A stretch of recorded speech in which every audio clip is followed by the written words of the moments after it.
ಶ್ಲೋಕ ಪದಚ್ಛೇದ ಎಲ್ಲ ಆಗೋಯ್ತು ಶ್ಲೋಕದ. ಹಾ ಅದೇ ರೆಕಾರ್ಡಿಂಗ್ ಹಾಕ್ಲಿಲ್ಲ, ಯಾಕಂದ್ರೆ ಮತ್ತೆ ಅವ್ರಿಗೆ ತೊಂದರೆ ಆಗಬಾರ್ದು ಅನ್ನೋ ಉದ್ದೇಶಕ್ಕೆ ಹಾಕ್ಲಿಲ್ಲ. ಬರ್ಸ್ ಹಾ ಮಾಡಿದ. ಯೋ ಯೋ ಯಾಂ ಬ್ರಹ್ಮಾದಿ ರೂಪಾಂ ತನ್ ಹಿಂದಿನ ಶ್ಲೋಕದ್ದೇ ಒಂದು ಭಾಷ್ಯದ ಸ್ವಾರಸ್ಯ ಹೇಳ್ತಾ ಇದ್ದೇನೆ ಆಯ್ತಾ. ಹಿಂದಿನ ಶ್ಲೋಕದಲ್ಲಿ ಯೋ ಯೋ ಯಾಂ ತನುಂ ಭಕ್ತಃ ಶ್ರದ್ಧೆಯ ಅರ್ಚಿತುಂ ಇಚ್ಛತಿ ತಸ್ಯ ತಸ್ಯ ಶ್ರದ್ಧಾಂ ಅಚಲಾಂ ವಿದಧಾಮಿ. ಅವರವರ ಶ್ರದ್ಧೆಯನ್ನು ನಾನು ಅಚಲವನ್ನಾಗಿಸ್ತೇನೆ. ಯಾರ್ಯಾರು ಯಾವ ಯಾವ ರೂಪಗಳ ಚಿಂತನೆಯನ್ನು ಮಾಡುತ್ತಾರೆಯೋ ಅದನ್ನ ಅವರಿಗೆ ನಾನು ಹಾಗೆ ಅವರ ಶ್ರದ್ಧೆಯನ್ನ ಅಚಲವನ್ನಾಗಿಸಿ ಬಿಡುತ್ತೇನೆ ಅಂತ ಹೇಳಿದ ಕೃಷ್ಣ. ಮೇಲ್ನೋಟಕ್ಕೆ ನಮಗೇನ್ ಅನ್ಸುತ್ತೆ, ಓ ಭಗವಂತ ಇಲ್ಲಿ ಯಾಂ ತನುಂ ಅಂತ ಹೇಳಬೇಕಾದ್ರೆ ಯಾವ ಯಾವ ರೂಪಗಳನ್ನು ಅಂತ ಹೇಳಬೇಕಾದ್ರೆ ಭಗವಂತನ ರಾಮಕೃಷ್ಣಾದಿ ರೂಪಗಳನ್ನು ತಗೊಳ್ಬಾರದು ಅಂತ ಹೇಳ್ತಾರೆ ಶ್ರೀಮದಾಚಾರ್ಯ. ಭಾಷ್ಯದಲ್ಲಿ ಹೇಳುವಾಗ ಒಂದು ಮಾತು ಹೇಳುತ್ತಾರೆ, ಯಾಂ ತನುಂ ಯಾಂ ಬ್ರಹ್ಮಾದಿ ರೂಪಾಂ ತನುಂ ಅಂತ ಸೇರಿಸ್ಕೊಳ್ಳಿ. ಬ್ರಹ್ಮಾದಿ ದೇವತೆಗಳ ರೂಪಗಳನ್ನು ಅಂತ ಇಟ್ಕೊಳ್ಬೇಕು, ಹೊರತು ರಾಮಕೃಷ್ಣಾದಿ ರೂಪಗಳು ಅಂತ ಇಟ್ಕೊಳ್ಬಾರದು. ಹಾಗೆ ಇಟ್ಕೊಂಡ್ಬಿಟ್ರೆ ಮುಂದಿನ ಕೃಷ್ಣನ ಮಾತಿಗೆ ಮುಂದೆ ವಿರೋಧ ಬರುತ್ತೆ. ಯಾಕೆ ಅಂದ್ರೆ ಭಗವಂತ ಮುಂದೆ ಹೇಳ್ತಾನೆ ಕೃಷ್ಣ, ಆಯ್ತಾ, ಯಾವ ಯಾವ ಅವತಾರಗಳನ್ನ ಇತರ ದೇವತೆಗಳ ಅವತಾರಗಳನ್ನ ನೀವು ಉಪಾಸನೆ ಮಾಡುವವರಿಗೆ ಅವರಿಗೆ ಅಂತ ಫಲ ಅಂತ ಹೇಳ್ತಾನೆ. ಅವರ ಫಲ ಅಂತ ಅಂದ್ರೆ ಏನರ್ಥ, ನಾಶವುಳ್ಳಂತಹ ಫಲವನ್ನು ಅವರು ಅನುಭವಿಸ್ತಾರೆ. ನೀವು ಯಾವ ಯಾವ ರೂಪಗಳನ್ನು ಅಂತ ಹೇಳಿದ್ರೆ ಭಗವದ್ ರೂಪಗಳು ಅಂತಾನೆ ಇಟ್ಕೊಂಡ್ಬಿಟ್ರೆ ತಪ್ಪಾಗುತ್ತೆ. ನೀವು ಭಗವಂತನ ಯಾವ ರೂಪದ ಚಿಂತನೆ ಮಾಡಿದ್ರು ಮೋಕ್ಷ ಫಿಕ್ಸ್, ಅದು ನಮ್ಮ ಮೋಕ್ಷ ಗ್ಯಾರಂಟಿ. ಹಾಗಿರ್ಬೇಕಾದ್ರೆ ಇಲ್ಲಿ ಬ್ರಹ್ಮಾದಿ ದೇವತೆಗಳ ರೂಪಗಳನ್ನು ಅಂತ ಇಟ್ಕೊಳ್ಬೇಕು. ನಾರದೀಯ ಪುರಾಣದಲ್ಲಿ ಹಾಗೆ ಒಂದು ಮಾತನ್ನು ವ್ಯಾಸರು ಉಲ್ಲೇಖ ಮಾಡ್ತಾರೆ. ಅದನ್ನು ಶ್ರೀಮದ್ ಆಚಾರ್ಯ ಇಲ್ಲಿ ಹೇಳ್ತಾ ಇದ್ದಾರೆ. ಅಂತಹ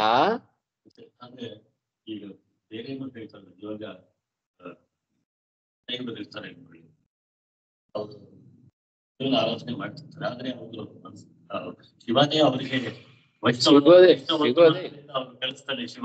ಸಿಗೋದೇ ಇಲ್ಲ. ಸರ್ವೋತ್ತಮತ್ವವನ್ನು ಅನುಸಂಧಾನ ಮಾಡಿದರೆ ಮಾತ್ರ ನಮಗೆ ಮೋಕ್ಷ, ಇಲ್ಲದೆ ಹೋದ್ರೆ ಸರ್ವಥಾ ಮೋಕ್ಷ ಇಲ್ಲ. ಇನ್ ಯಾರನ್ನ ಸರ್ವೋತ್ತಮ ಅಂತ ಚಿಂತನೆ ಮಾಡಿದ್ರು ಅದೇ ನೋಡ್ತಾರ ಅವರು. ಆಯ್ತಾ, ನಿಮ್ಮಲ್ಲಿ ವಾಯು ಜೀವೋತ್ತಮತ್ವ ಉಂಟಾ, ಅನುಸಂಧಾನ ಉಂಟಾ, ಹರಿಸರ್ವೋತ್ತಮತ್ವ ಅನುಸಂಧಾನ ಉಂಟಾ, ಮೇಲಕ್ಕೆ ಹೋಗ್ಲಿಕ್ಕೆ ಅವಕಾಶ. ಇಲ್ಲದೆ ಹೋದ್ರೆ ಏನ್ ಮಾಡಿದ್ರು ಸಾಧ್ಯ ಇಲ್ಲ. ಇಲ್ಲದೆ ಹೋದ್ರೆ ಜರಾಸಂಧನಿಗೂ ಮೋಕ್ಷ ಸಿಗಬೇಕಾಗಿತ್ತಲ್ಲ, ಬರ್ಲೇಬೇಕು. ನೀವು ಎಷ್ಟು ಜನ್ಮ ಕಳೆದ್ರು ಕೂಡ ಕೊನೆಗೆ ಜ್ಞಾನವಾನ್ ಮಾಂ ಪ್ರಪದ್ಯತೆ, ಇಲ್ಲೇ ಹೇಳ್ಬಿಟ್ನಲ್ಲ, ಎಂಥ ಜ್ಞಾನ ಅದು, ಭಗವಂತನ ಉತ್ಕರ್ಷ ಜ್ಞಾನ ಬಾರದ ಹೊರತು ನನ್ನನ್ನ ಹೊಂದ್ಲಿಕ್ಕೆ ಸಾಧ್ಯ ಇಲ್ಲ, ಸ್ಪಷ್ಟವಾಗಿ ಹೇಳ್ಬಿಟ್ಟಿದ್ದಾನೆ. ಹಾಗಿದ್ರೆ ಜರಾಸಂಧನಿಗೂ ಮೋಕ್ಷ ಸಿಗಬೇಕಾಗಿತ್ತು. ಭಾರೀ ಅನುಸಂಧಾನ ಮಾಡಿದ, ಸಿಕ್ತೋ ಅಂದಂತ ತಮಸ್ಸೆ ಕಳಿಸಿದ್ನೋ ಇಲ್ಲೋ ನನ್ನ ಕೃಷ್ಣ ಪರಮಾತ್ಮ. ಹಾಗೆ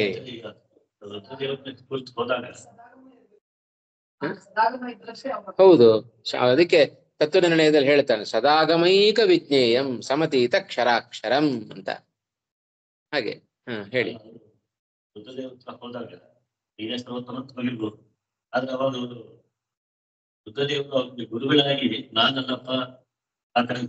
ಅಲ್ಲ, ಜೀವರ ಸ್ವರೂಪ ಇದ್ದು ತಿಳ್ಕೊಳ್ಳೋದಾದ್ರೆ ಮುಂದುವರಿತಾರೆ. ಇಲ್ಲದೆ ಹೋದ್ರೆ ಅಸುರ ಸ್ವಭಾವ ಇದ್ರೆ ಏನ್ ಮಾಡಿದ್ರು ಅಂಥವ್ರಿಗೆ ಅವರು ಪ್ರಯತ್ನ ಮಾಡ್ಲಿಕ್ಕೆ ಹೋಗೋದಿಲ್ಲ. ಯಾಕಂದ್ರೆ ಅವರದೆಲ್ಲ ಜೀವರ ಸ್ವರೂಪಗಳು ಗೊತ್ತಿರ್ತಾವಾದ್ರಿಂದ ಅವರುಗಳು ಪ್ರಯತ್ನ ಮಾಡ್ಲಿಕ್ಕೆ ಹೋಗೋದಿಲ್ಲ. ತಮಯೋಗ್ಯರಿದ್ರೆ ಅಂಥವ್ರು ತಮಸ್ಸಿಗೆ ಯೋಗ್ಯವಾಗಿ ಆಗುವಂತೆ ಅವರಿಗೆ ಮಾಡ್ತಾರೆ. ಹಾಗೆ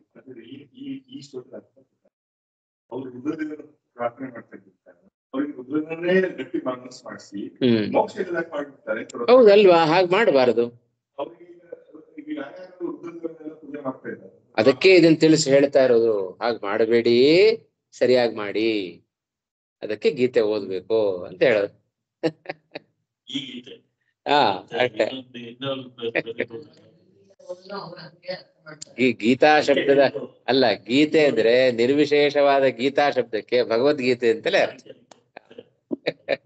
ಉಳಿದೆಲ್ಲಾ ಗೀತೆಗಳು, ಉದ್ಧವ ಗೀತೆ, ಕಪಿಲ ಗೀತೆ, ಇಲ್ಲಿ ಎಲ್ಲದಕ್ಕೂ ವಿಶೇಷಣ ಉಂಟು. ಭಗವದ್ಗೀತೆಗೆ ಮಾತ್ರ ನಿರ್ವಿಶೇಷವಾದ ಗೀತೆ. ಹಾಗೆ ಸ್ಪಷ್ಟವಾಗಿ ಶ್ರೀಮದ್ ಆಚಾರ್ಯ ಕೊಡುವಾಗ ಬ್ರಹ್ಮಾದಿ ಭಕ್ತಾನಾಂ ಅಂತಹ ಮದ್ಭಕ್ತಾನಾಂ ಅನಂತತಾ ಸ್ಪಷ್ಟವಾಗಿ ಹೇಳಿದರು ಶ್ರೀಮದ್ ಆಚಾರ್ಯರು. ಮದ್ಭಕ್ತಾನಾಂ, ಯಾರು ನನ್ನಲ್ಲಿ ಭಕ್ತಿಯನ್ನ ಮಾಡುತ್ತಾರೋ ಅವರಿಗೆ ಅನಂತವಾದ ಫಲ, ಮೋಕ್ಷ ರೂಪ ಫಲ. ಆಯ್ತಾ?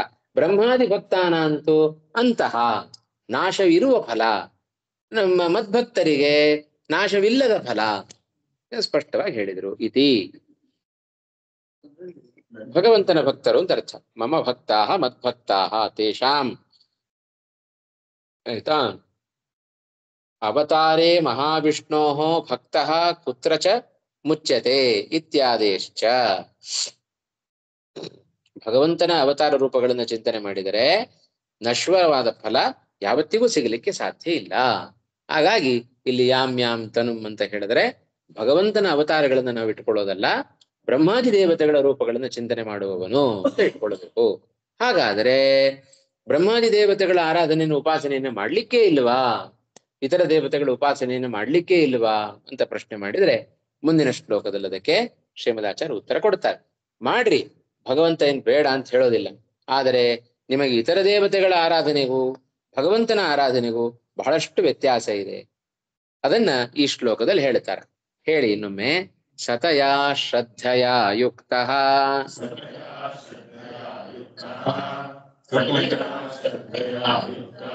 ತಸ್ಯಾರಾಧನಮೀಹತೆ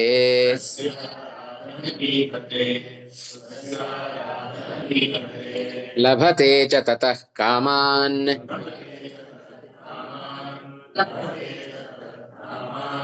ಮಯೈವ ವಿಹಿತಾನ್ ಹಿತಾನ್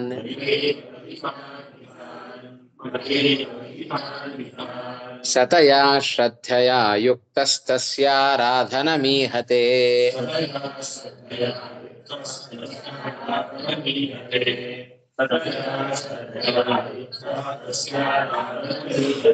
ಲಭತೆ ಚ ತತಃ ಕಾಮಾನ್ ಮಯೈವ ವಿಹಿತಾನ್ ಹಿತಾನ್.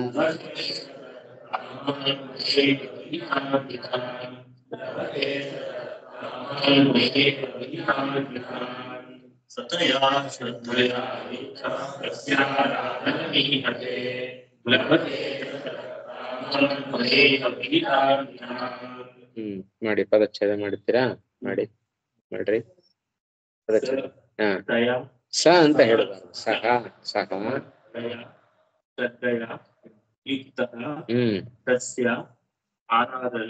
ಆರಾಧನಂ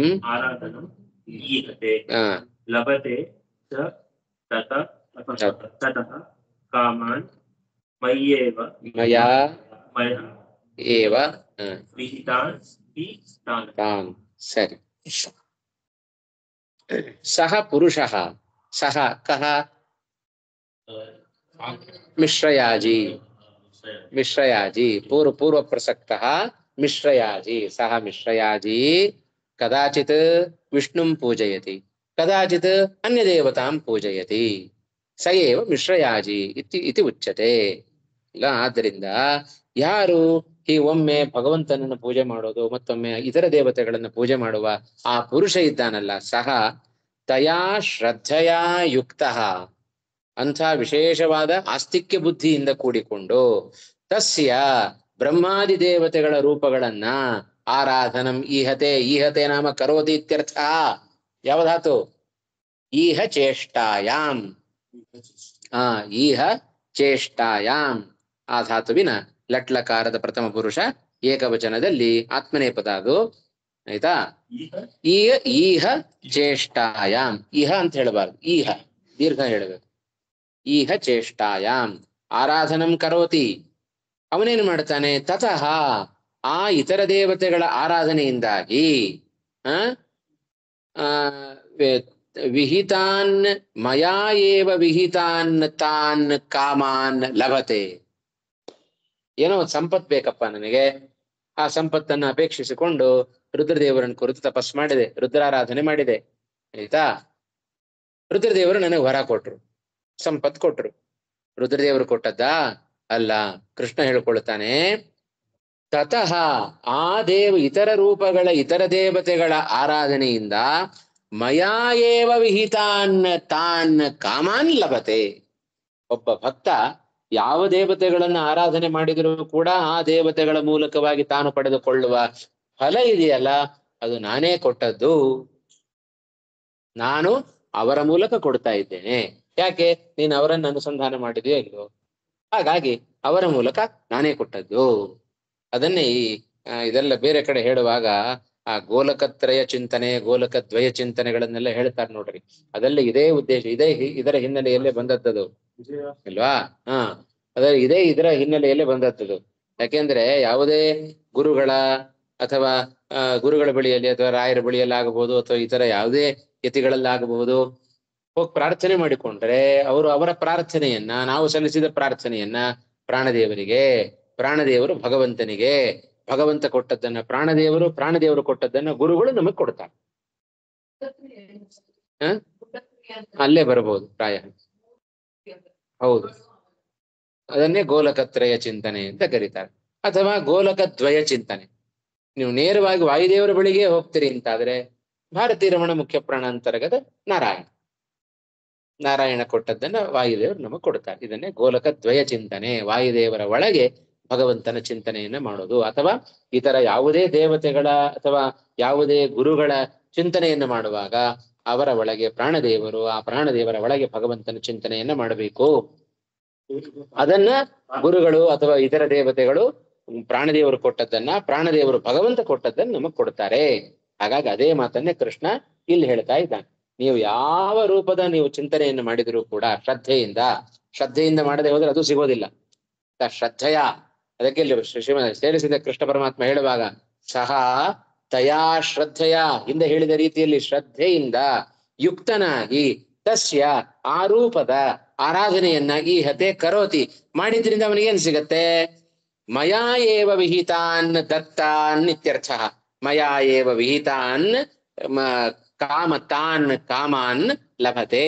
ಅವನ ಅಭೀಷ್ಟಗಳನ್ನು ಅವ ಪಡ್ಕೊಳ್ತಾನೆ. ಏನೇ ಅಭೀಷ್ಟ ಇರ್ಬೋದು, ಕೆಲವರು ಪುತ್ರರ ಅಪೇಕ್ಷೆ ಇರ್ಬೋದು, ಕೆಲವರಿಗೆ ಸಂಪತ್ತಿನ ಅಪೇಕ್ಷೆ ಇರ್ಬೋದು, ಕೆಲವರಿಗೆ ವಿದ್ಯೆಯ ಅಪೇಕ್ಷೆ ಇರ್ಬೋದು. ಯಾವ ಅಭೀಷ್ಟಗಳಿದ್ರೂ ಕೂಡ ಇತರ ದೇವತೆಗಳ ಉಪಾಸನೆಯಿಂದ ಅವ ಭಗವಂತ ನಾನು ಕೊಟ್ಟದ್ದನ್ನೇ ಅವ ಪಡ್ಕೊಳ್ತಾನೆ ಹೊರತು ಸ್ವತಂತ್ರವಾಗಿ ಇತರ ದೇವತೆಗಳು ಕೊಡೋದಿಲ್ಲ. ನೋಡ್ರಿ, ಮೋಕ್ಷ ರೂಪ ಫಲ ಮಾತ್ರ ಅಲ್ಲ, ಸಣ್ಣ ಸಣ್ಣ ಫಲವನ್ನ ನಾವು ಪಡ್ಕೊಳ್ಬೇಕು ಅಂತಾದ್ರೂ ಭಗವಂತನ ಇಚ್ಛೆ ಇದ್ದರೆ ಮಾತ್ರ ನಮಗೆ ದಕ್ಕತ್ತೆ, ಇಲ್ಲದೆ ಹೋದ್ರೆ ದಕ್ಕೋದಿಲ್ಲ, ಸಿಗೋದಿಲ್ಲ ನಮಗೆ ಅನ್ನೋದನ್ನ ಸ್ಪಷ್ಟಪಡಿಸ್ತಾ ಇದ್ದಾನೆ ಕೃಷ್ಣ ಪರಮಾತ್ಮ. ಮೂಲಕ ಅರ್ಥ ಆಯ್ತಾ?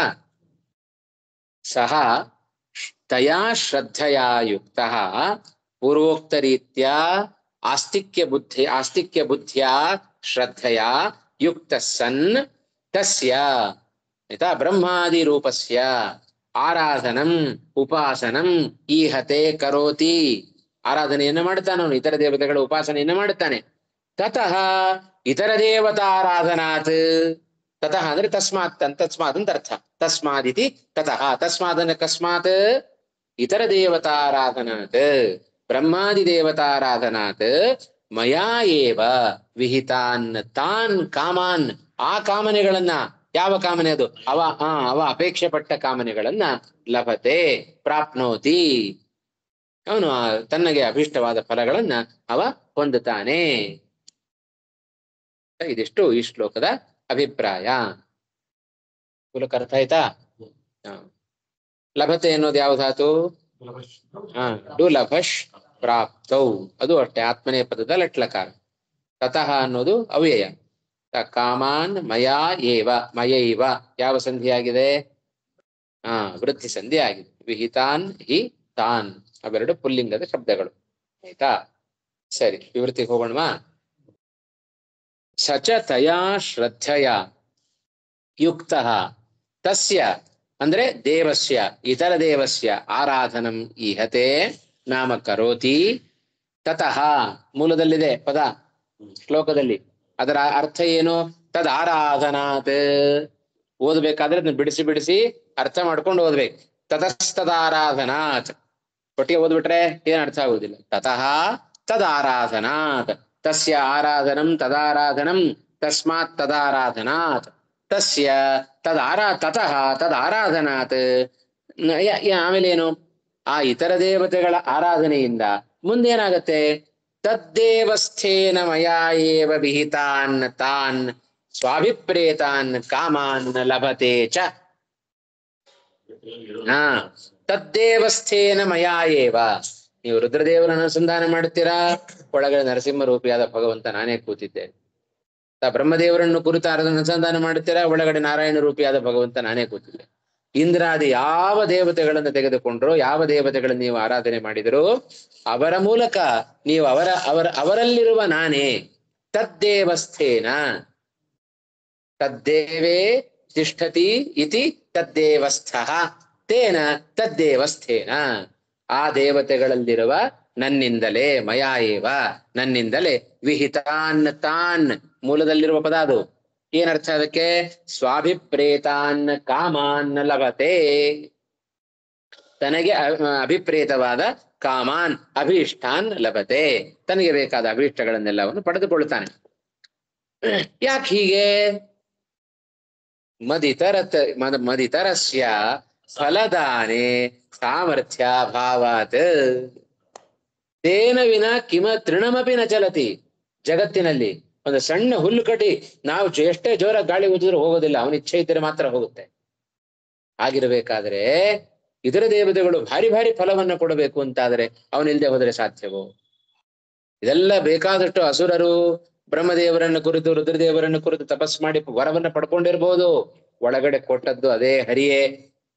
ಕೊಟ್ಟ ಹರಿಯನ್ನೇ ದ್ವೇಷ ಮಾಡ್ತಾ ಮಾಡ್ತಾ ಬಂದ್ರು ಇವರೆಲ್ಲ. ಅಜ್ಞಾನ. ದ್ವೇಷ ಮಾಡ್ಲಿಕ್ಕೆ ಕಾರಣ ಅವರಲ್ಲಿ ತುಂಬಿದ ಅಜ್ಞಾನ, ಸರ್ವೋತ್ತಮ ಉತ್ಕರ್ಷತ್ವದ ಅಥವಾ ಉತ್ತಮತ್ವದ ಜ್ಞಾನದ ಕೊರತೆ.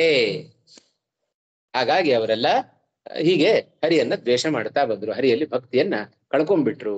ಯಾರು ಹರಿಭಕ್ತಿ ಶೂನ್ಯರೋ ಅವರಿಗೆ ಸರ್ವಥಾ ಮೋಕ್ಷ ಲಭ್ಯ ಆಗುವುದಿಲ್ಲ. ಸಣ್ಣ ಸಣ್ಣ ಫಲ ಸಿಗಬೇಕಾದರೂ ಕೂಡ ಭಗವಂತನ ಅನುಗ್ರಹ ಬೇಕು. ಅದಕ್ಕೆ ಇತರ ದೇವತಾರಾಧನೆ ಎಷ್ಟು ಸ್ಪಷ್ಟಪಡಿಸ್ತಾ ಇದ್ದಾರೆ ರಾಯರು. ಮದಿತರಸ್ಯ ಫಲದಾನೆ ಸಾಮರ್ಥ್ಯಾಭಾವಾತ್. ಯಾರಿಗೂ ನನ್ನನ್ನ ಬಿಟ್ಟು ಫಲಗಳನ್ನು ಕೊಡ್ಲಿಕ್ಕೆ ಸಾಮರ್ಥ್ಯ ಇಲ್ಲ. ಸಣ್ಣ ಸಣ್ಣ ಫಲವೂ ಕೂಡ ಯಾರಿಗೇ ಆಗ್ಲಿ, ಸಂಪತ್ತು ಬೇಕಾದರೆ ಅಥವಾ ವಿದ್ಯೆ ಬೇಕಾದರೆ, ಮಕ್ಕಳು ಬೇಕಾದರೆ, ಅಥವಾ ಬೇರೆ ಏನೇ ಸಾಂಸಾರಿಕವಾದ ಅಲೌಕಿಕವಾದ ಫಲಗಳು ಬೇಕು ಅಂತಾದರೂ ಅವನ ಇಚ್ಛೆ ಬೇಕೇ ಬೇಕು, ಭಗವಂತನೇ ಕೊಡೋದು. ಮದಿತರಸ್ಯ ನನಗಿಂತ ಇತರರಿಗೆ ಅಂತ ಅರ್ಥ ಆಯ್ತಾ. ಮತ್ತಃ ಹೇಗೆ ಸಮಾಸ ಮಾಡೋದು ಹೇಳಿ? ಹೇಳ್ಬಿಟ್ಟೆ ನಾನು. ಮತ್ತಃ ಇತರಃ ಮದಿತರಃ ತಸ್ಯ ಮದಿತರಸ್ಯ. ನನ್ನ ದೆಸೆಯಿಂದ ಇತರನಾದವ ಅಲ್ವಾ. ಮತ್ತಃ ಇತರಃ ಮದಿತರಃ ತಸ್ಯ ಮದಿತರಸ್ಯ. ಚುರುಕಿದ್ದೀರಿ ಬಾಳ ಅಂತ. ಹೌದು ಹೌದು. ಮತ್ತಃ ಮಮ ಸಕಾಶಾದಿತಿ ಮತ್ತಃ. ಮತ್ತಃ ಇತರಃ ಮದಿತರಃ ತಸ್ಯ ಮದಿತರಸ್ಯ. ಅರ್ಥ ಆಯ್ತಾ ಇವಾಗ? ನನಗಿಂತ ಇತರರಿಗೆ ಫಲವನ್ನು ಕೊಡುವ ವಿಷಯದಲ್ಲಿ ಫಲದಾನೆ, ಫಲದಾತವ್ಯ ವಿಷಯೇ ಸಾಮರ್ಥ್ಯಾಭಾವಾತ್. ಸಾಮರ್ಥ್ಯಂ ನಾಸ್ತಿ. ಸಾಮರ್ಥ್ಯಾಭಾವಾತ್. ಸರಿ, ಇದಿಷ್ಟೋ ಹಿಂದಿನ ಶ್ಲೋಕದಲ್ಲಿ ನಾವು ಪ್ರಶ್ನೆ ಮಾಡಿಕೊಂಡದ್ದು. ನಿತ್ಯ ತ್ರೈವಿಧ್ಯ ರೂಪನಾದವನು ಭಾಗವತನಾಗ್ತಾನೋ ಅಥವಾ ಭಾಗವತನಾಗಿದ್ದೂ ಕೂಡ ಕಾರಣಾಂತರಗಳಿಂದಾಗಿ ಅವನು ಅನ್ಯ ದೇವತೆಗಳನ್ನು ಉಪಾಸನೆ ಮಾಡ್ತಾ ಇರ್ತಾನೋ ಅಂತ ಪ್ರಶ್ನೆ ಮಾಡಿತ್ತು. ಆಯ್ತಾ? ನಿತ್ಯ ತ್ರೈವಿಧ್ಯ ರೂಪರು ಏನ್ ಮಾಡ್ತಾರೆ? ಅವರು ಇತರ ದೇವತೆಗಳ ಉಪಾಸನೆಯನ್ನ ಮಾಡಿದರೂ ಕೂಡ ಅವರು ನನ್ನಿಂದಲೇ ಫಲವನ್ನ ಪಡ್ಕೊಳ್ಬೇಕು, ನಶ್ವರವಾದ ಫಲವನ್ನ ಪಡ್ಕೊಳ್ತಾರೆ, ಶಾಶ್ವತವಾದ ಫಲ ಅವರಿಗೆ ಸಿಗೋದಿಲ್ಲ ಅಂತ ಇಷ್ಟು ಮೊದಲನೇ ಪ್ರಶ್ನೆ ಉತ್ತರ ಕೊಟ್ಟದ್ದು. ದ್ವಿತೀಯೇಪಿ ಆಹ ಯೋ ಯೋ ಇತಿ. ಎರಡೂ ಪ್ರಶ್ನೆಗೂ ಒಂದೇ ಉತ್ತರ. ಯೋ ಯೋ ಯಾಮ್ಯಾಂ ತನುಂ ಭಕ್ತಃ ತಸ್ಯಾರಾಧನಮೀಹತೆ. ಅರ್ಥಾತ್ ಎರಡಕ್ಕೂ ಒಂದೇ, ಎರಡು ಪಕ್ಷದಲ್ಲಿ ಎರಡು ಪ್ರಶ್ನೆಗೂ ಕೂಡ ಒಂದೇ ಉತ್ತರವನ್ನ ಕೃಷ್ಣ ಪರಮಾತ್ಮ ಕೊಡ್ತಾ ಇದ್ದಾನೆ. ಹೇಗೆ? ಹಿಂದಿನ ಶ್ಲೋಕದಲ್ಲಿ ಬಂತಲ್ಲ, ವಿವೃತ್ತಿಯಲ್ಲಿ ಕೊಟ್ಟಿದ್ದಾರೆ ನೋಡಿ, ಇಲ್ಲಿದೆಯಲ್ಲ, ನಿತ್ಯ ತ್ರೈವಿಧ್ಯ ರೂಪ ಉತ ಶುದ್ಧ ಭಾಗವತಃ. ಅಂದ್ರೆ ಅಂತ ಶುದ್ಧ ಭಾಗವತನಾದರೂ ನಿರ್ಣಾಯಕಾಭಾವಾದಿ ನಿಮಿತ್ತ ಅಲ್ವಾ? ಅನ್ಯ ದೇವತೆಗಳನ್ನ ಉಪಾಸನೆ ಮಾಡ್ತಾ ಇರ್ತಾನೆ. ಅನ್ಯ ದೇವತಾ ಯಾಜಿ ನಿಮಿತ್ತೇನ ಅನ್ಯ ದೇವತಾ ಯಾಜಿ. ಇದು ಎರಡನೇ ಪಕ್ಷ. ಆ ಎರಡನೇ ಪಕ್ಷಕ್ಕೆ ಈ ಉತ್ತರವನ್ನು ಕೊಡ್ತಾ ಇದ್ದಾರೆ. ಅವನು ಶುದ್ಧ ಭಾಗವತನೇ, ಆದರೆ ನಿರ್ಣಾಯಕವಾದ ಪ್ರಮಾಣಗಳು ಅವನಿಗೆ ಸಿಕ್ಕಿಲ್ಲ ಪಾಪ. ಹಾಗಾಗಿ ಅದರಿಂದಾಗಿ ಅವನು ಅನ್ಯ ದೇವತೆಗಳನ್ನ ಉಪಾಸನೆ ಮಾಡ್ತಾ ಇದ್ದಾನೆ. ಅದೇ ಶ್ಲೋಕದಿಂದ ಉತ್ತರ ಕೊಡ್ತಾರೆ. ಏನು ಉತ್ತರ ಕೊಟ್ಟಾಗಾಯ್ತು ಬಿಡಿಸ್ತಾರೆ ಇವಾಗ. ಹಾ, ದ್ವಿತೀಯೇಪಿ ಆಹ ಯೋ ಯೋ ಯೋ ಯ ಇತಿ ಹ ಅಲ್ಲ, ಯಾವಾಗ ಆಗ್ತಾರವರು ಈ ರೀತಿ ಅನುಸಂಧಾನ ಮಾಡಿದ್ರೆ ಮಾತ್ರ. ಅವರು ಮಿಶ್ರಯಾಜಿಗಳು ಹಾಗೆ ಅನೇಕರು ಈಗೆಲ್ಲ ಮಾಡ್ತಾ ಇರ್ತಾರೆ. ಕೆಲವರೊಮ್ಮೆ ಭಗವಂತನ ಚಿಂತನೆ ಮಾಡೋದು ಉಂಟು, ಕೆಲವೊಮ್ಮೆ ಇತರ ದೇವತೆಗಳ ಆರಾಧನೆ ಮಾಡೋದು ಉಂಟು. ಹಾಗೆ ಮಾಡಿ ಮಾಡಿ ಎಷ್ಟೋ ಜನ್ಮಗಳ ಕಳೆದು ಅವ್ರ ಯೋಗ್ಯತೆ ಇತ್ತು ಅಂತಾದ್ರೆ ಬದಲಾಗ್ತಾರೆ, ಇಲ್ಲದೆ ಹೋದ್ರೆ ಆಗೋದು. ಇರೋರು ಇರ್ಬೋದು. ಇದಮಿತ್ತಂ ಅಂತ ನಿರ್ಣಯ ಮಾಡ್ಲಿಕ್ಕೆ ಆಗೋದಿಲ್ಲ. ಇವ್ರು ಹೀಗೆ ಅಂತ ನಿರ್ಣಯ ಮಾಡ್ಲಿಕ್ಕೆ ಆಗೋದಿಲ್ಲ. ಅದು ನಿರ್ಣಯ ಮಾಡ್ಲಿಕ್ಕೆ ಅಲ್ವಾ, ಕೆಲವೊಮ್ಮೆ ಜೀವದ್ವಯ ಆವೇಶದಿಂದಾಗಿ ಏನೇನೋ ಮಾಡ್ತಾ ಇರ್ತಾರೆ ಕೆಲಸ. ಆಯ್ತಾ. ಎರಡನೇ ಪ್ರಶ್ನೆ ಏನು ಉತ್ತರ ಕೊಟ್ಟಾಗ ಆಯ್ತು. ಭಕ್ತ ಸ್ವತಃ ವಿಷ್ಣು ಭಕ್ತ ಏವ. ನೋಡ್ರಿ, ಭಕ್ತನ ಮೂಲದಲ್ಲಿದೆ. ಭಕ್ತ ಅಂದ್ರೆ ಯಾರು? ಸ್ವತಃ ಸ್ವಾಭಾವಿಕವಾಗಿ ವಿಷ್ಣು ಭಕ್ತನೇ ಆಗಿರ್ತಾನೆ ಪಾಪ. ಆದರೂ ಕೂಡ ಯಹ ವಿಷ್ಣು ಭಕ್ತ ಯಹ ಜ್ಞಾತ್ವಾ ಅಪಿ ವಿಷ್ಣು ಭಕ್ತ ಏವ ಯಹ ಜ್ಞಾತ್ವಾ ಅಪಿ ವಿಷ್ಣುಂ ಕಾರಣಾಂತರವಶಾದೇವ ಯಾಂ ಬ್ರಹ್ಮಾದಿತನುಂ. ಅವನಿಗೆ ಗೊತ್ತಿದೆ, ಆಯ್ತಾ, ವಿಷ್ಣು ಸರ್ವೋತ್ತಮ ಅಂತ ತಿಳ್ಕೊಂಡಿರ್ತಾನೆ. ಕಾರಣಾಂತರಗಳಿಂದಾಗಿ ಏನೋ ಸ್ವಲ್ಪ ತುರ್ತಾಗಿ ಅವನೇನೋ ಅಜ್ಞಾನ ಬಂತಪ್ಪ, ಅಥವಾ ಇಂಥ ಅಜ್ಞಾನದಿಂದಲೋ ಅಥವಾ ಬೇರೆ ಅಸುರಾವೇಶದಿಂದಲೋ ಅವನೇನ್ ಮಾಡುತ್ತಾನೆ, ಯಾಂ ಬ್ರಹ್ಮಾದಿತನುಂ, ಅವನು ಇತರ ದೇವತೆಗಳ ಆರಾಧನೆಯನ್ನು ಅವ ಮಾಡಿಬಿಡ್ತಾನೆ. ಪ್ರಾಗ್ವದೇವ ಈಹತೆ ಇತ್ಯಂತಸ್ಯ ಅರ್ಥ. ಅಲ್ಲಿಯವರೆಗೂ ಹಿಂದಿನ ಹಾಗೆ ಅರ್ಥವನ್ನು ಮಾಡಬೇಕು. ಯಾಂ ತನುಂ ಅಲ್ವಾ, ಏನಾದ್ರು ಶ್ಲೋಕ. ಭಕ್ತ ಶ್ರದ್ಧೆಯ ಅರ್ಚಿತುಂ ಇಚ್ಛತಿ ತಸ್ಯ ಉಳಿದದಕ್ಕೆಲ್ಲ ಸೇಮ್ ಅರ್ಥ. ಆಯ್ತಾ, ಎಲ್ಲಿ ವ್ಯತ್ಯಾಸ ಇದೆ ಅಲ್ಲಿ ಮಾತ್ರ ಬರೀತಾರೆ ರಾಯರು. ಪ್ರಾಗ್ವದೇವ ಹಿಂದಿನಂತಲೇ ಅಂತ ಅರ್ಥ. ಈಹತೆ ಇತ್ಯಂತಸ್ಯ ಅರ್ಥ. ತತಃ ಕ್ರಮೇಣ ಈಶಾನುಗ್ರಹ ಪ್ರಾಪ್ತ ಗುರುಪದೇಶ ದ್ವಾರ. ಅವನೇನ್ ಮಾಡ್ತಾನೆ, ಎರಡನೇವನ ಇವ ವಿಷ್ಣು ಭಕ್ತ ಏನಿದ್ದಾನಲ್ಲ ಶುದ್ಧ ಭಾಗವತ, ಅವನೇನ್ ಮಾಡ್ತಾನೆ, ಹೀಗೆಲ್ಲ ಬೇರೆ ಬೇರೆದನ್ನೆಲ್ಲ ಉಪಾಸನೆ ಮಾಡಿಕೊಂಡು, ಆಯ್ತಾ, ಇತರ ದೇವತೆಗಳ ಉಪಾಸನೆಯಿಂದಾಗಿ ತತಃ ಕ್ರಮೇಣ ಅನೇಕ ಜನ್ಮಗಳು ಕಳೆದ ನಂತರ ಈಶಾನುಗ್ರಹೇಣ ಭಗವಂತನ ಅನುಗ್ರಹದಿಂದಲೇ ಪ್ರಾಪ್ತ ಗುರು ಉಪದೇಶ ದ್ವಾರ, ಯಾರೋ ಒಬ್ಬ ಸಿಗ್ತಾನ ಅವನಿಗೆ ಗುರು ಉಪದೇಶ ಕೊಡ್ಲಿಕ್ಕೆ. ಆಯ್ತಾ, ಇದೇ ಭಗವಂತ ನಮಗೆ ಮಾಡುವ ಕಾರುಣ್ಯ, ತೋರುವ ಕಾರುಣ್ಯ. ಇದರಲ್ಲೇ ನಾವು ಬಿದ್ದು ಒದ್ದಾಡ್ತಾ ಇದ್ರೆ ಹೇಗೆ? ನಮ್ಮ ಕಾಲ ಕೂಡ ಬಂದಾಗ ಇವನು ಉದ್ಧಾರ ಮಾಡಬೇಕು ಅಂತ ಅವನು ಯಾವ ಮನಸ್ಸಿಗೆ ಇಚ್ಛೆ ಬರುತ್ತೋ ಆಗ ಯಾರಾದರೂ ಒಬ್ಬರನ್ನು ನಮ್ಮ ಬಳಿ ಕಳಿಸ್ಕೊಡ್ತಾನೆ. ಅಲ್ಲಿಯವರೆಗೂ ಅದೇ ಮಾತನ್ನು ಬೇರೆಯವರು 1000 ಸತಿ ಹೇಳಿರ್ತಾರೆ, ತಲೆ ಒಳಗೆ ಹೋಗಲ್ಲ. ಆ ಸಮಯ ಬಂದಾಗ, ಭಗವಂತನ ಇಚ್ಛೆ ಬಂದಾಗ ಅವರನ್ನೇ ಸ್ವರೂಪೋದ್ಧಾರಕ ಗುರುಗಳು ಅಂತ ಕರೀತಾರೆ. ಆಯ್ತಾ, ಭಗವಂತ ಅವರ ಮೂಲಕ ಇದ್ದು ಅವರು ಉಪದೇಶ ಕೊಡೋದು ಅವನೇ, ಮತ್ತೆ ಅವರನ್ನು ಕಳಿಸ್ಕೊಡೋದು ಅವನೇ, ಅವರ ಒಳಗಿದ್ದು ನಮಗೆ ಗುರುಪದೇಶವನ್ನ ಕೊಡೋದು ಅವನೇ, ಗುರುತ್ವೇನ ಉಪದೇಶವನ್ನ ಕೊಡೋದು ಅವನೇ. ಆದ್ದರಿಂದ ಪ್ರಾಪ್ತ ಗುರುಪದೇಶ ದ್ವಾರ ತಸ್ಯ ವಿಷ್ಣೋ ಆರಾಧನಂ ಈಹತೆ. ನೋಡ್ರಿ, ನೀವು ಕೇಳಿದ ಪ್ರಶ್ನೆಗೆ ಉತ್ತರ ಬಂತು ಅಲ್ವಾ. ತತಃ ಭಗವದಾರಾಧನಾತ್. ತತಃ ಅನ್ನೋ ಶಬ್ದಕ್ಕೆ ಇಲ್ಲ ಅರ್ಥ. ಹಿಂದೆ ಒಂದು ರೀತಿ ಅರ್ಥ ಮಾಡಿದ್ವಿ ಮೊದಲನೇ ಪಕ್ಷಕ್ಕೆ, ಎರಡನೇ ಪ್ರಶ್ನೆಗೆ ಈ ರೀತಿ ಅರ್ಥ ಮಾಡ್ತಾ ಇದ್ದೆ. ತತಃ ಅಲ್ಲಿ ಇತರ ದೇವತಾರಾಧನಾ ಅಂತ ಅರ್ಥ ಮಾಡಿದ್ವಿ. ಇಲ್ಲಿ ತತಃ ಶುದ್ಧ ಭಾಗವತನ ಪಕ್ಷದಲ್ಲಾಗಬೇಕಾದ್ರೆ ಭಗವದಾರಾಧನಾತ್ ಮಯಾ ಏವ ವಿಹಿತಾನ್ ಅಭೀಷ್ಟಾನ್ ಅಂತ ಹೇಳಲಿಲ್ಲ, ಮೋಕ್ಷಾದಿ ಕಾಮಾನ್ ಲಭತೆ. ಶುದ್ಧ ಭಾಗವತನಿಗೆ ಅದೇ ಬೇಕು, ಮೋಕ್ಷವೇ ಬೇಕು. ಈಗ ನಶ್ವರವಾದ ಫಲ ಬೇಡ ಅವನಿಗೆ. ಅವನ ಅಪೇಕ್ಷೆ ಏನಿರುತ್ತೆ? ಮೋಕ್ಷವೇ ಇರುತ್ತೆ. ಹಾಗಾಗಿ ಅದನ್ನೂ ಕೂಡ ನನ್ನಿಂದಲೇ ಪಡ್ಕೊಳ್ತಾನೆ. ಇದಂತೂ ಸಿದ್ಧ ಅಲ್ಲ, ಮೋಕ್ಷವನ್ನ ಕೊಡೋದಂತೂ ಭಗವಂತ ಸಿದ್ಧ ಅಂತ ಪ್ರಸಿದ್ಧ. ಆದರೆ ಇತರ ಕಾಮನೆಗಳನ್ನ ಪೂರಣೆ ಮಾಡ್ಕೊಳ್ಬೇಕಾದ್ರೂ ಭಗವಂತ ಕೊಟ್ರೆ ಮಾತ್ರ ಉಂಟು, ಇಲ್ಲದೆ ಹೋದ್ರೆ ಇಲ್ಲ.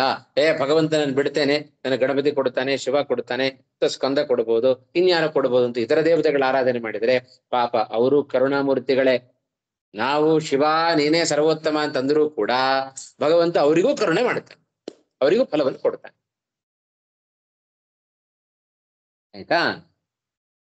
ಆದ್ದರಿಂದ ತತಃ ಭಗವದ್ ಆರಾಧನಾತ್ ಮಯಾ ಏವ ವಿಹಿತಾನ್ ದತ್ತಾನ್ ಮೋಕ್ಷಾದಿ ಕಾಮಾನ್ ಲಭತೆ.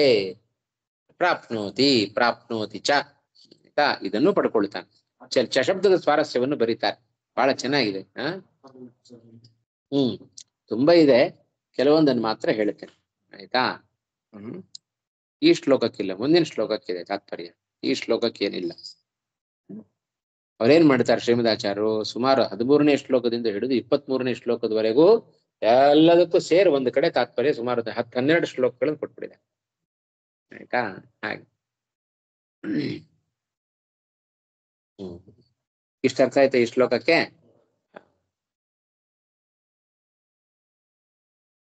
ಸಹ ತಯಾ ಶ್ರದ್ಧಯಾ ಯುಕ್ತಃ ತಸ್ಯ ಆರಾಧನಂ ಈಹತೆ. ಈಹತೆ ಲಭತೆ ಎರಡೂ ಕೂಡ ಕ್ರಿಯಾಪದ ತಿಳ್ಕೊಂಡಿದೆ.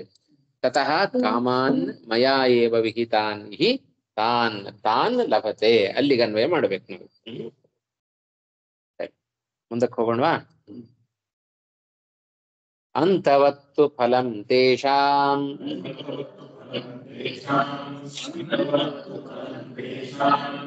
ತದ್ಭವತ್ಯಲ್ಪಮೇಧಸಾಂ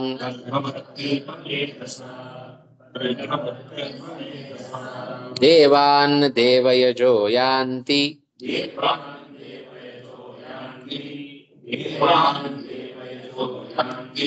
ಮದ್ಭಕ್ತಾ ಯಾಂತಿ ಮಾಮಪಿ.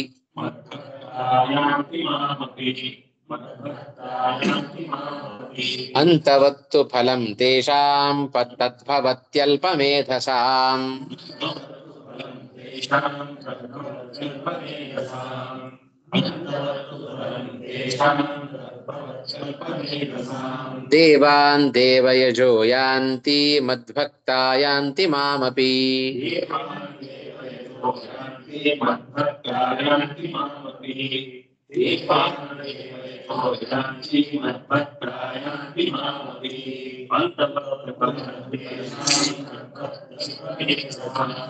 ದೇವಾನ್ ದೇವಯಜೋ ಯಾಂತಿ ಮದ್ಭಕ್ತಾ ಯಾಂತಿ ಮಾಮಪಿ. ಅಂತವತ್ ತು ಫಲಂ ತೇಷಾಂ ತದ್ಭವತಿ ಅಲ್ಪಮೇಧಸಾಂ ದೇವಾನ್ ದೇವಯಜಃ ಯಾಂತಿ ಮದ್ಭಕ್ತಾಃ ಯಾಂತಿ ಮಾಂ ಅಪಿ.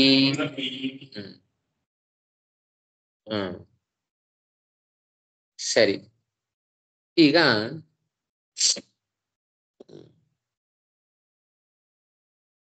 ಇನ್ನೊಂದು ಪ್ರಶ್ನೆ ಬರುತ್ತೆ ಇವಾಗ. ಸರಿ, ಕೃಷ್ಣ ಹೇಳಿದ ಇತರ ದೇವತೆಗಳ ಆರಾಧನೆಯನ್ನ ಮಾಡಿದ್ರು ನಾನೇ ಫಲ ಕೊಡೋದು. ಇಷ್ಟು ಗೊತ್ತಿದ್ರೂ ಕೂಡ ನೀನೇ ಫಲ ಕೊಡ್ತಿ ಅಂತಾದ್ರೆ ನಿನ್ನನ್ನ ತ್ಯಾಗ ಮಾಡಿ ಇತರ ದೇವತೆಗಳ ಆರಾಧನೆಯನ್ನೇ ಯಾಕೆ ಮಾಡ್ತಾರೆ? ಇಷ್ಟು ಅವರನ್ನ ಆರಾಧನೆ ಮಾಡಿದರೂ ಕೂಡ ಅವರ ಒಳಗಿದ್ದು ನೀನೇ ಫಲವನ್ನು ಕೊಡೋದು ಅಂತಾದ್ರೆ ಆಯ್ತಲ್ಲ. ಕುತಃ ತತ್ಯಾಗೇನ ಅಥವಾ ಆರಾಧನಮೇವ ಕಾರ್ಯಂ. ಆಯ್ತಪ್ಪ, ನೀ ಫಲ ಕೊಡ್ತಾರೆ ಅಂತಾದ್ರೆ ಇರ್ಲಿ, ಅವರನ್ನ ಆರಾಧನೆ ಮಾಡಿ, ನಿನ್ನ ಯಾಕೆ ಆರಾಧನೆ ಮಾಡಬೇಕು? ಭಗವಂತನನ್ನ ಯಾಕೆ ಆರಾಧನೆ ಮಾಡಬೇಕು? ಅವರ ಒಳಗಿದ್ದು ನೀನೇ ಫಲ ಕೊಡ್ತಿ ಅಂತಾದ್ರೆ ಇತರ ದೇವತೆಗಳ ಆರಾಧನೆಯನ್ನೇ ಮಾಡೋಣ, ಭಗವದ್ ಆರಾಧನೆಯನ್ನೇ ಯಾಕೆ ಮಾಡಬೇಕು? ಅದನ್ನ ಬಿಟ್ಟು ನಿನ್ನ ಆರಾಧನೆಯನ್ನೇ ಮಾಡು ಅಂತ ನೀನು ಹೇಳ್ಕೊಳ್ತಾ ಇದ್ದಿ. ಯಾಕಿದು ಸ್ವಾರ್ಥ ನಿನಗೆ? ಕೃಷ್ಣನಿಗೆ ಸ್ವಾರ್ಥ ಯಾಕೆ? ಇತರ ದೇವತೆಗಳನ್ನ ಆರಾಧನೆ ಮಾಡಿದ್ರು, ಉಪಾಸನೆ ಮಾಡಿದ್ರು, ಅವರ ಮೂಲಕ ನೀನೇ ಫಲ ಕೊಡ್ತಿ ಅಂತ ಆದ್ರೆ ಕೊಡು, ನಿನ್ನ ಆರಾಧನೆನೇ ಬೇಕು ಅಂತ ಯಾಕೆ ಅಪೇಕ್ಷೆ ಪಡ್ತಿ ಅಂತ ಹೇಳಿದ್ರೆ ಅಲ್ಲ, ಈಗ ನಮಗ್ ಗೊತ್ತಾಯ್ತಲ್ಲ, ಇವಾಗ ಗೊತ್ತಾಯ್ತಲ್ಲ ಇವಾಗ ಈಗ ಗೊತ್ತಾಯ್ತಲ್ವ ನಮಗೆ. ಹಂಗಾಗಿ ಅದಕ್ಕೆ ಈ ರೀತಿ ಪ್ರಶ್ನೆ ಬಂದರೆ ಅದಕ್ಕೆ ಉತ್ತರ ರೂಪದಲ್ಲಿ ಕೃಷ್ಣ ಈ ಮಾತನ್ನ ಹೇಳ್ತಾ ಇದ್ದಾನೆ. ತೇಷಾಂ, ಯಾರು ಅನ್ಯ ದೇವತೆಗಳನ್ನ ಯಾರು ಪೂಜೆ ಮಾಡ್ತಾರಲ್ಲ, ತೇಷಾಂ ಅಲ್ಪಮೇಧಸಾಂ ತೇಷಾಂ ಅಂತವತ್ ಫಲಂ ಭವತಿ. ಅಂತವತ್ ಫಲಂ ಭವತಿ. ಯಾವುದು ನಾಶವುಳ್ಳದ್ದೋ ಆ ಫಲ ಸಿಗತ್ತೆ. ಇತರ ದೇವತೆಗಳನ್ನ ಆರಾಧನೆ ಮಾಡಿದರೆ ಅವರ ಒಳಗಿದ್ದು ಫಲವನ್ನು ಕೊಡುವವ ನಾನೇ. ಆದರೆ ಏನು ಇತರ ದೇವತೆಗಳ ಆರಾಧನೆಯ ಮೂಲಕವಾಗಿ ನೀವೇನೇನು ಫಲವನ್ನು ಪಡ್ಕೊಳ್ತೀರಲ್ಲ, ಇದ್ಯಾವುದು ಶಾಶ್ವತವಾದ ಫಲ ಅಲ್ಲ, ಎಲ್ಲ ಅಂತವುಳ್ಳಂಥ ಫಲಗಳು. ಆಯ್ತಾ? ಅಂತವತ್ ಫಲಂ ತೇಷಾಂ ಭವತಿ. ಆಯ್ತಾ? ದೇವಾನ್ ದೇವಯಜಃ ಆಯ್ತಾ ಅಂತವತ್ ಫಲಂ ಯಾಂತಿ ಆಯ್ತಾ.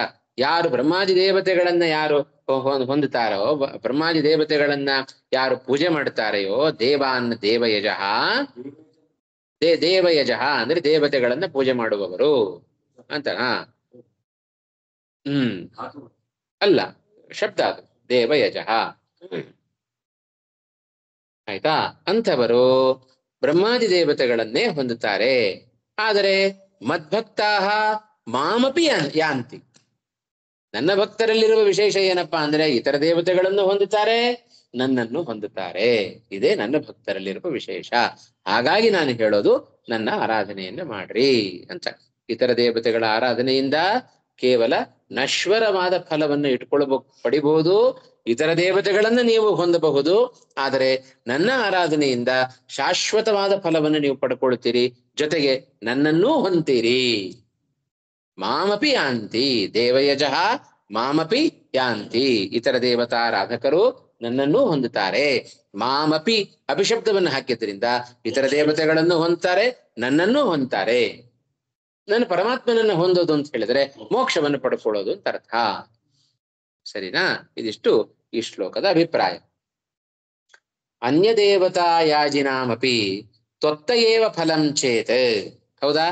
ಅನ್ಯ ದೇವತಾ ಯಾಜಿಗಳಿಗೂ ಕೂಡ, ಅನ್ಯ ದೇವತಾರಾಧಕರಿಗೂ ಕೂಡ ತ್ವತ್ತಃ ಏವ ತ್ವತ್ಸಕಾಶಾದೇವ ಫಲಂ ಚೇತ್, ನಿನ್ನಿಂದಲೇ ಅವರಿಗೂ ಕೂಡ ಫಲ ಸಿಗತ್ತೆ ಅಂತಾದ್ರೆ ಕುತಃ ತತ್ಯಾಗೇನ ಇತರ ದೇವತಾರಾಧನ ತ್ಯಾಗೇನ, ತತ್ಯಾಗೇನ ತತ್ಶಬ್ದಕ್ಕೆ ಹಾಗರ್ಥ, ಇತರ ದೇವತಾರಾಧನ ತ್ಯಾಗೇನ ತ್ವದಾರಾಧನಮೇವ, ತವ ಆರಾಧನಂ ತ್ವದಾರಾಧನಂ, ತತ್ ತ್ವದಾರಾಧನಮೇವ ಕುತಃ ಕಾರ್ಯಂ. ಕುತಃ ಅನ್ನೋದನ್ನ ಅಲ್ಲಿಗೆ ಹಾಕೊಳ್ಬೇಕು. ಕುತಃ ಕಾರ್ಯಂ, ಯಾಕೆ ಮಾಡಬೇಕು? ಇತರ ದೇವತೆಗಳ ಆರಾಧನೆಯನ್ನ ಬಿಟ್ಟು ನಿನ್ನ ಆರಾಧನೆಯನ್ನ ಯಾಕೆ ಮಾಡಬೇಕು? ಇತ್ಯತಃ ಅಂತವತ್ವಿತಿ. ಅದಕ್ಕೆ ಉತ್ತರವನ್ನ ಕೊಟ್ಟದ್ದು.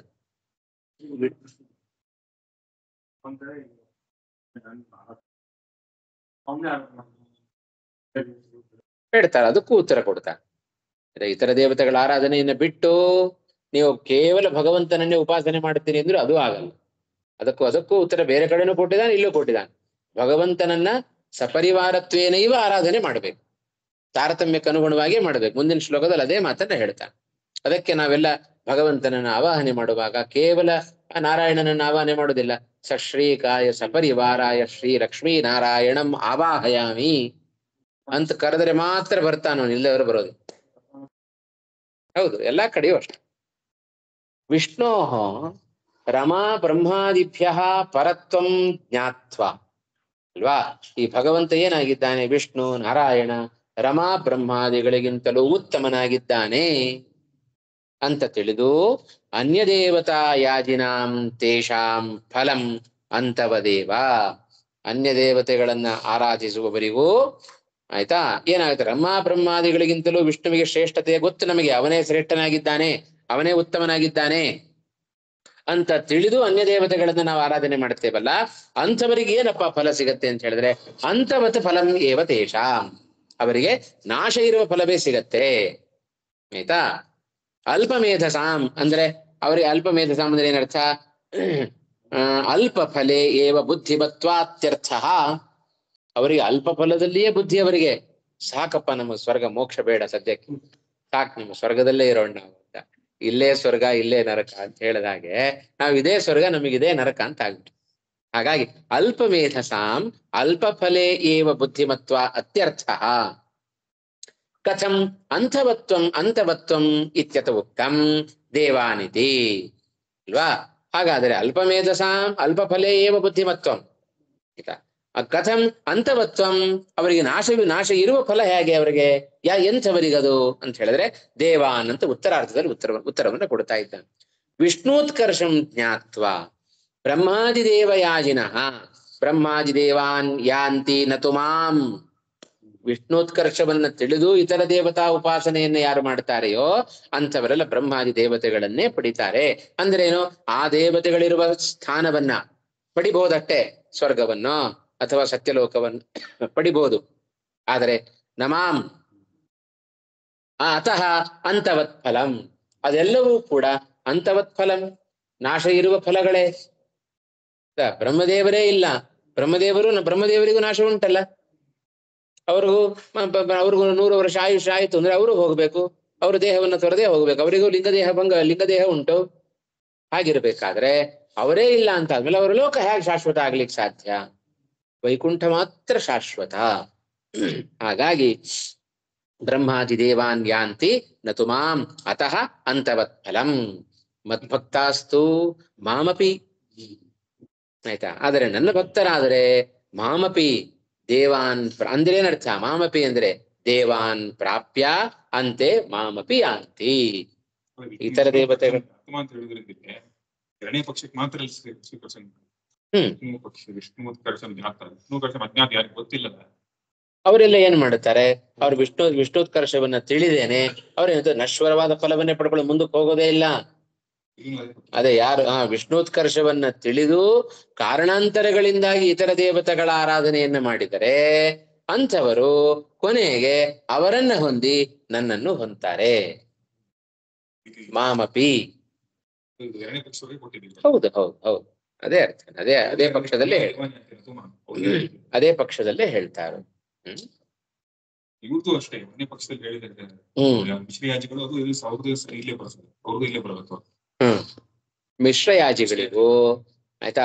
ಇಲ್ಲಿ ಈ ಶ್ಲೋಕದಲ್ಲಿ ಏನ್ ಮಾಡ್ತಾ ಇದ್ದಾರೆ ಕೃಷ್ಣ ಪರಮಾತ್ಮ ಹೇಳುವಾಗ, ಆಯ್ತಾ, ಸತಯಾ ಶ್ರದ್ಧೆಯ ಯುಕ್ತ ಅದಾಯ್ತಲ್ಲ. ಅದಾದ್ಮೇಲೆ ಅಂತವತ್ತು ಫಲಂ ತೇಷಾಂ, ಅನ್ಯ ದೇವತೆಗಳನ್ನು ಆರಾಧಿಸುವ ಎಲ್ಲರನ್ನೂ ಇಟ್ಕೊಂಡ್ಬಿಟ್ರು. ಯಾಕಂದ್ರೆ ಅವರಿವರದ್ದು ವಿಭಾಗ ಮಾಡ್ಲೇ ಇಲ್ಲ. ತೇಷಾಂ ಅನ್ಯ ದೇವತಾ ಯಾಜಿನಾಂ ಸಾಮಾನ್ಯವಾಗಿ ಇಟ್ಕೊಂಡ್ಬಿಟ್ಟಿದ್ದಾರೆ. ಅಲ್ಲಿ ಎಲ್ಲರೂ ಸೇರ್ಕೊಳ್ತಾರೆ. ಆಯ್ತಾ? ಮಾತ್ರ ಇದನ್ನ ಮಾತ್ರ ಪಕ್ಷ ತಗೊಂಡ್ಬಿಟ್ರು, ಅರ್ಧ ಪಕ್ಷ ಮಾತ್ರ ಅಲ್ಲ. ಯಾಕೆಂದ್ರೆ ಅಲ್ಲಿ ವಿಷ್ಣು ಯಾರಿಗೆ ಏನು ಮಿಶ್ರಯಾಜಿಗಳು ಕೂಡ ಭಗವಂತನ ಉತ್ಕರ್ಷ ಜ್ಞಾನ ಯಾವಾಗ್ಲೂ ಇರುತ್ತೆ ಅಂತಿಲ್ಲ, ಅವಾಗ ಬರ್ತಾ ಇರುತ್ತೆ. ವಿಷ್ಣುವನ್ನ ಆರಾಧನೆ ಮಾಡೋದು ಯಾವಾಗ? ಅವರು ಉತ್ಕರ್ಷ ಜ್ಞಾನ ಬಂತು, ಕಾಲಕ್ರಮೇಣ ನಾಶ ಆಯಿತು, ಬೇರೆ ದೇವತೆಗಳ ಉಪಾಸನೆ ಮಾಡ್ತಾರೆ. ಅಜ್ಞಾನದಿಂದಾಗಲಿಯೋ ಅಥವಾ ಬೇರೆ ಬೇರೆ ಕಾರಣಗಳಿಂದಾಗಿ ವಿಷ್ಣುತ್ಕರ್ಷ ಜ್ಞಾನ ಹೋಗ್ಬಿಡುತ್ತೆ. ಶುದ್ಧ ಭಾಗವತರಿಗೆ ಹಾಗಲ್ಲ, ವಿಷ್ಣುತ್ಕರ್ಷ ಜ್ಞಾನ ಯಾವಾಗ್ಲೂ ಇದ್ದೇ ಇರುತ್ತೆ. ಆಯ್ತಾ? ಉತ್ತಮತ್ವ ಜ್ಞಾನ ಅಂತ ಅರ್ಥ. ಆದ್ರಿಂದ ವಿಷ್ಣು ಭಕ್ತರಿಗೂ ಮಿಶ್ರಯಾಜಿಗಳಿಗೂ, ಶುದ್ಧ ಭಾಗವತರಿಗೂ ಮಿಶ್ರಯಾಜಿಗಳಿಗೂ ವ್ಯತ್ಯಾಸ ಇದೆ. ಮದ್ಭಕ್ತಾ ಮಾಮಪಿ ಅಂತ ಹೇಳಿದ್ರೆ ದೇವಾನ್ ಪ್ರಾಪ್ಯ ಅಂತೆ ಮಾಮಪಿ ಯಾಂತಿ. ಅತಃ ಅನಂತಂ ತೇಷಾಂ ಫಲಂ, ತೇಷಾಂ ಅಂತಂ ಫಲಂ ನ ಅನಂತಂ ಫಲಂ. ತಸ್ಮಾತ್ ಆರಾಧನಂ ಪ್ರಾಧಾನ್ಯೇನ ಅನ್ಯದೇವತಾರಾಧನಂಚ ಪರಿವಾರತೆಯ ಕಾರ್ಯಂ. ಅನ್ಯ ದೇವತೆಗಳ ಆರಾಧನೆಯನ್ನು ಬೇಡ ಅಂತ ಹೇಳೋದಿಲ್ಲ, ಮಾಡ್ರಿ, ಆದರೆ ಅವರೆಲ್ಲರೂ ನನ್ನ ಪರಿವಾರದವರು ಅಂತ ತಿಳ್ಕೊಂಡು ಮಾಡ್ರಿ. ಅಂದ್ರೆ ಏನರ್ಥ? ತಾರತಮ್ಯಕ್ಕನುಸಾರವಾಗಿ ನೀವು ಪೂಜೆಯನ್ನ ಮಾಡ್ರಿ ಅಂತ ಕೃಷ್ಣನೇ ಸ್ಪಷ್ಟಪಡಿಸ್ತಾ ಇದ್ದಾನೆ. ಇದೆಲ್ಲ ರಾಯರು ಹೇಳಿದ್ದಿದು. ರಾಯರು ಹೇಳಬೇಕಾದ್ರೆ ಸುಮ್ಮನೆ ಹೇಳಿದ್ದಲ್ಲ, ಎಲ್ಲ ಗೀತಾ ತಾತ್ಪರ್ಯದಲ್ಲಿ ಏನ್ ಶ್ರೀಮದಾಚಾರ್ಯ ಅಭಿಪ್ರಾಯ ಪಟ್ಟಿದಾರೋ ಅದೇ ಅಭಿಪ್ರಾಯವನ್ನು ರಾಯರಲ್ಲಿ ಸ್ಪಷ್ಟವಾಗಿ ತಿಳಿಸ್ತಾ ಇದ್ದಾರೆ. ಸರಿ ಹೋಯ್ತಾ? ತೇಷಾಂ ಫಲಂ ಅಲ್ಪಮೇಧಸಾಂ ತೇಷಾಂ ಅಂತವತ್ ಫಲಂ ಭವತಿ. ದೇವಾನ್ ದೇವಯಜಃ ಮಾಂ ಯಾಂತಿ ದೇವಯಜಃ ದೇವಾನ್ ಯಾಂತಿ. ದೇವಯಜಃ ಇತರ ದೇವತೆಗಳನ್ನು ಆರಾಧನೆ ಮಾಡುವವರು ದೇವಾನ್ ಯಾಂತಿ, ಬ್ರಹ್ಮಾದಿ ದೇವಾನ್ ಯಾಂತಿ. ಮದ್ಭಕ್ತಾ ಮಾಮಪಿ ಯಾಂತಿ, ಇತರ ದೇವತೆಗಳನ್ನ ಹೊಂದಿ ಆಮೇಲೆ ನನ್ನನ್ನು ಹೊಂತಾರೆ. ಇಷ್ಟು ನನ್ನ ಭಕ್ತರಿಗೂ ಇತರ ದೇವತೆಗಳ ಭಕ್ತರಿಗೂ ವ್ಯತ್ಯಾಸ ಇದೆ. ಮೋಕ್ಷವೂ ಸಿಗತ್ತೆ. ಹಾಗೆ ಹರ ಅಲ್ಲ ಹರಿ. ಜ್ಞಾನ ಬೇಕು. ಸರಿನಾ? ಇಲ್ಲಿ ಒಂದು ಹಂತದ ವಿಚಾರ ಇಲ್ಲಿಗೆ ಮುಗೀತು. ಇನ್ಮೇಲೆ ಇನ್ನೊಂದು ರೀತಿ ವಿಚಾರವನ್ನು ಶುರು ಮಾಡ್ತಾನೆ. ಅದನ್ನು ಮುಂದಿನ ವಾರದ ಪಾಠದಲ್ಲಿ ನೋಡೋಣ. ಶ್ರೀ ಕೃಷ್ಣಾರ್ಪಣಮಸ್ತು. ಶ್ರೀ ಹರೇ ನಮಃ. ಶ್ರೀ ಕೃಷ್ಣ.